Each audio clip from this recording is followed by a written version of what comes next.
Hi, my name is Karen McCandless Davis, and along with Jill Corey, I co-authored the book When Love Hurts.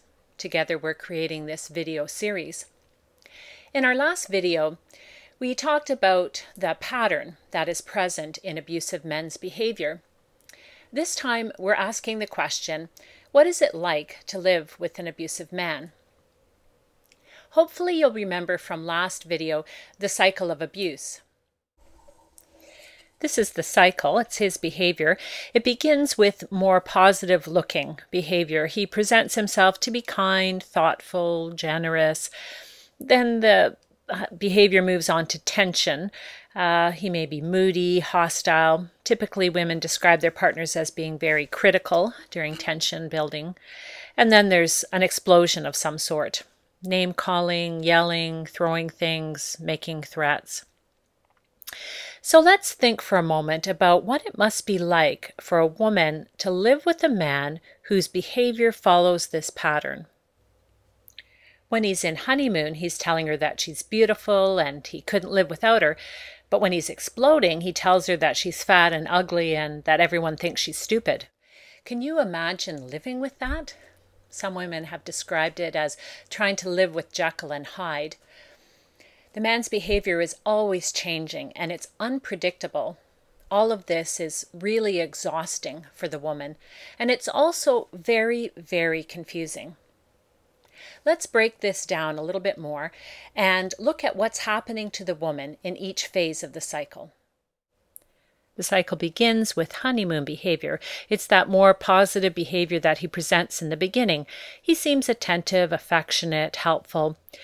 Usually the woman will experience only honeymoon or predominantly honeymoon behavior for the first weeks or sometimes months of the relationship. So typically, the man sort of sweeps the woman off her feet. He presents himself in the beginning as this great guy. They do lots of fun things together. They go out for dinner, have long, meaningful conversations. So in the beginning, the woman feels pretty wonderful about this honeymoon. She feels loved, she feels appreciated, she feels safe and secure, and she's excited about the future of the relationship. But because in this scenario that we're talking about, the man is abusive, that honeymoon doesn't last, and his behavior deteriorates into tension building and explosion. And then he comes back around again to honeymoon. So what's it like for the woman when he comes back to that honeymoon behavior after there's been some tension and explosion? The first many times around the cycle, the woman will feel relieved. She'll feel hopeful. She'll think, oh, this is the man I fell in love with. We're back on track. Everything's okay. We're going to be okay.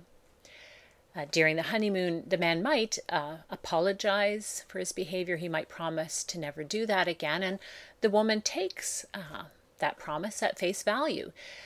She thinks, okay, he won't do that again. So we're okay.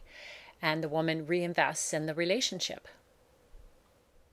Over time, the woman will start to feel differently about the honeymoon. She may become skeptical. She may think to herself, he promised before that he would never yell like that again, and here he is yelling like that again. Some women begin to know that the honeymoon isn't genuine, it's not real. They start to feel really manipulated. Now, this is a difficult realization for the woman, because typically the woman has to go along with the honeymoon, whether she believes it or not. If he's acting like everything's wonderful and the relationship is great, she has to act that way too. If she expresses at that point that she's not happy with how things are going or what happened the night before or whenever, he will very likely move directly to explosion. And the woman knows that. The woman knows that on some level, that it's not safe to disagree with the honeymoon. So even if she's becoming skeptical about it and asking questions in her own mind, it's not safe to express that skepticism. Some women find the honeymoon really awful. They find it very difficult to pretend that everything's okay when it's not okay. Some women find they get really anxious during the honeymoon because they don't know how long it's going to last. So they keep waiting for it to end. Some women find the honeymoon can be a bit of a break from that more hurtful or frightening behavior and the tension and explosion, maybe a chance to rest a little bit and recover a little bit. Overall, the honeymoon is the cause for a lot of confusion. If all the woman experienced was tension and explosion, she wouldn't be left so confused. But the problem is that, after that explosive behavior where it's so clear that the man seems to hate her and is bent on destroying her, the next minute he's talking about their wonderful future together. So it's the honeymoon that is so confusing and really keeps the woman hooked into the relationship.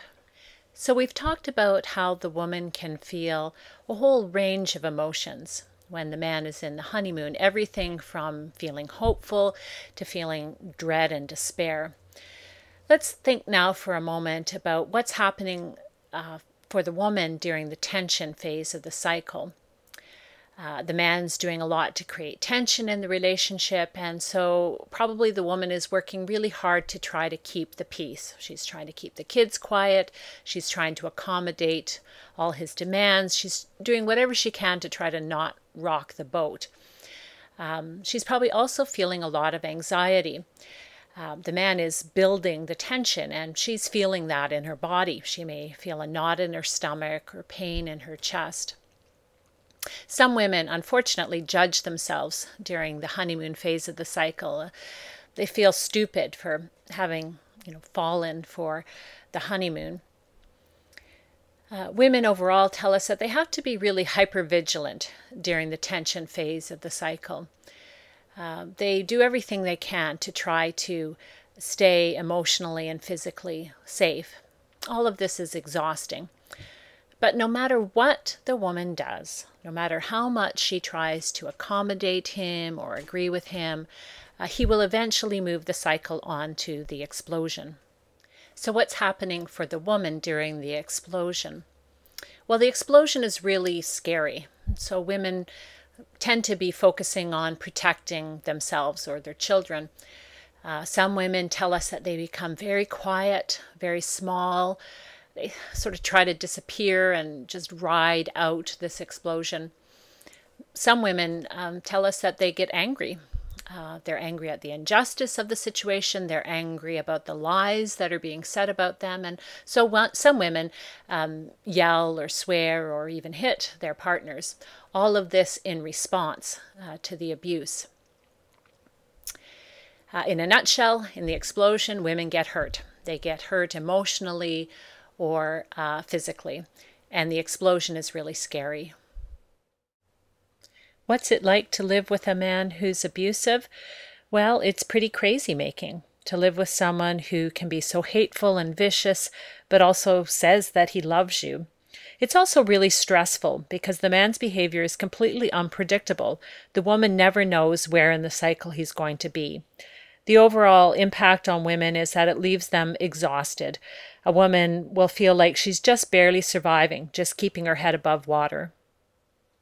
So that's a little bit about what it's like to live with someone who's abusive. If you or someone you know is living with this, I would really like to encourage you to reach out for more support. If you go to our website, whenlovehurts.ca, you'll find lots of helpful information as well as ideas about accessing resources in your community. Abuse is really devastating, and any woman who is living with it needs and deserves all the support she can get. Thank you.